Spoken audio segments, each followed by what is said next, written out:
Bapa di sorga, terpujilah namamu dari kekal sampai kekal. Kiranya channel ini menjangkau banyak jiwa-jiwa untuk kemuliaan namamu. Dan berkatilah setiap orang yang telah mendukung channel ini. Di dalam nama Yesus hambamu berdoa. Amin. Shalom, selamat pagi semuanya. Ya, pagi ini kita akan kembali renungkan firman Tuhan. Kita akan baca dalam kitab Keluaran pasal 20 ayat 12. Demikian bunyinya. Hormatilah ayahmu dan ibumu, supaya lanjut umurmu di tanah yang diberikan Tuhan Allahmu kepadamu. Nah, ayat ini dengan tegas mengatakan supaya kita menghormati ayah dan ibu. Ini adalah kunci umur panjang, kunci lanjut umur. Artinya kehidupan kita diberkati Tuhan karena menghormati orang tua atau ayah dan ibu. Dengar baik-baik, untuk menghargai, menghormati orang tua itu sangat penting. Mengapa? Masuk dalam 10 hukum Taurat.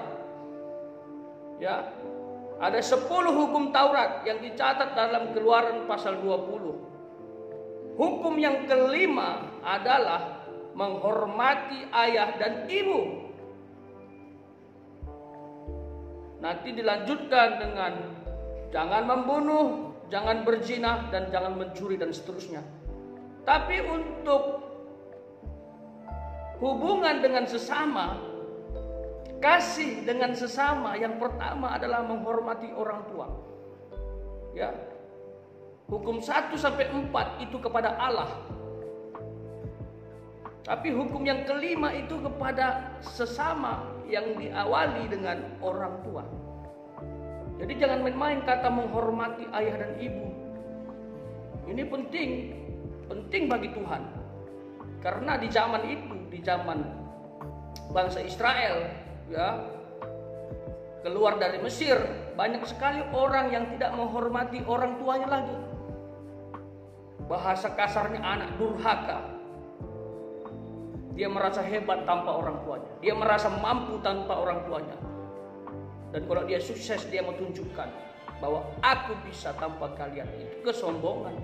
Itu tidak boleh. Ya, ini kunci umur panjang. Supaya lanjut umurmu di tanah yang diberikan Allah kepadamu. Artinya setiap orang akan mendapatkan berkat Tuhan. Ya, berkat tempat tinggal. Tapi bagaimana kita diberkati Tuhan di tempat kita tinggal? Itu ada kaitannya dengan orang tua kita yang sudah melahirkan kita, membesarkan kita, mendidik kita. Itu harus kita ingat. Jangan nanti kalau sudah besar lupa. Seperti yang baru-baru saja viral, ya, Boru Nenggolan katanya. Jadi singkat cerita, Boru Nenggolan ini lahir dibesarkan dari keluarga yang broken home. Ya, pengakuan dia kuliah tanpa orang tua, jadi bisa kuliah berjuang sendiri sehingga menjadi sarjana. Lalu menikah, tidak mendatangkan ibunya dalam pernikahan itu, sehingga dia diberkati dan menikah jadi suami istri tanpa ibunya. Ibunya menuntut, protes, kenapa bisa saya tidak diundang dalam pernikahan kalian? Ya, banyak pembelaan yang terjadi, ya. Satu sisi bisa dimaklumi, ini keluarga broken home, tentunya tidak memiliki kasih sayang yang cukup, tidak ada teladan yang baik, sehingga Boru Nenggolan ini mengambil keputusan seperti itu. Ditambah lagi pendeta di gereja yang memberkati memperbolehkan karena umurnya sudah 21 tahun katanya. Boleh, kalau umur 21 tahun boleh menikah dan memutuskan hidupnya tanpa menghadirkan orang tua. Ini agak aneh juga, ya. Saya sebagai hamba Tuhan ini bertanya-tanya, kok kayak gini ya? Seharusnya ada kode etik, ya. Ditelepon halo Inang, ini borunya mau menikah ini, gimana kira-kira? Minimal ditelepon kalaupun nggak mau ketemu, supaya ada cross check. Jangan-jangan ada masalah nih, betul kan ada masalah antara anak dan ibu tidak sehati, ya. Selalu ada aja masalah sehingga diputuskan tidak menghadirkan orang tua, ya. Dan orang tuanya tersakiti yang melahirkan. Jadi kita jangan sampai seperti itu. Ya, oke lah, orang tua tidak mendidik anaknya, tidak menjadi teladan. Memang ini negatif dari awal, sebenarnya sudah salah. Keluarga ini dibangun tidak dasar kebenaran, tidak dasar kasih. Orang tuanya laki-laki nggak bertanggung jawab. Ya, tetapi firman Tuhan ini tidak boleh diabaikan juga. Ya, orang tuanya salah memang, tidak menjadi berkat buat anak-anaknya. Tetapi anak harus menghormati orang tua apapun ceritanya. Seperti ayat ini, hormatilah ayahmu dan ibumu supaya lanjut umurmu. Hormati, buat dia bangga, buat dia senang, buat dia bersyukur lah. Kalau orang tua mendoakan anaknya, dahsyat, pintu surga terbuka untukmu. Tuhan akan berkati kamu dengan melimpah. Ini serius, ini masuk dalam hukum Taurat. Hukum yang kelima.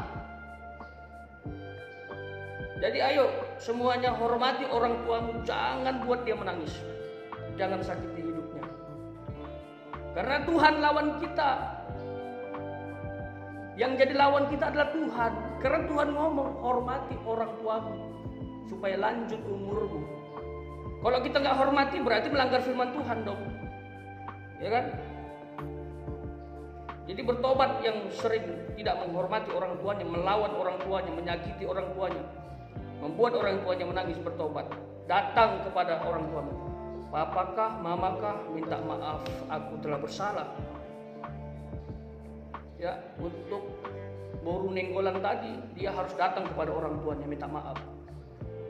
Cium tangan orang tuamu, peluk dia, sampaikan permohonan maaf supaya dia maafkan. Kalau orang tuanya tersakiti, orang tua kita tersakiti, Tuhan akan bertindak. Untuk itu akan mengalir. Terserahlah bagaimana proses kita dibentuk dalam keluarga itu. Mungkin kurang kasih sayang, mungkin kurang berkat, terserah.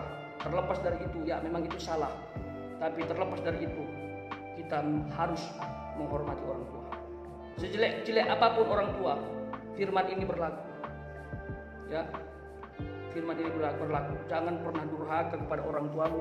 Nanti kamu sudah sukses lupa sama orang tua, masih kecil dikasih makan, dibesarkan, dijaga. Begitu udah besar lupa, melawan, merasa hebat. No, tidak. Jangan main-main. Kenapa masuk dalam 10 hukum Taurat? Karena ini penting. Dengar baik-baik. Orang tua adalah wakil Tuhan di muka bumi. Orang tua adalah wakil Tuhan di muka bumi.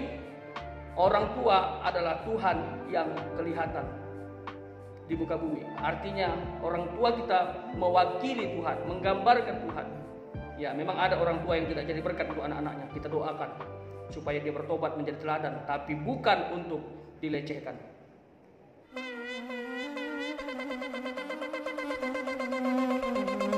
Joy to the world, the Lord is come. Let earth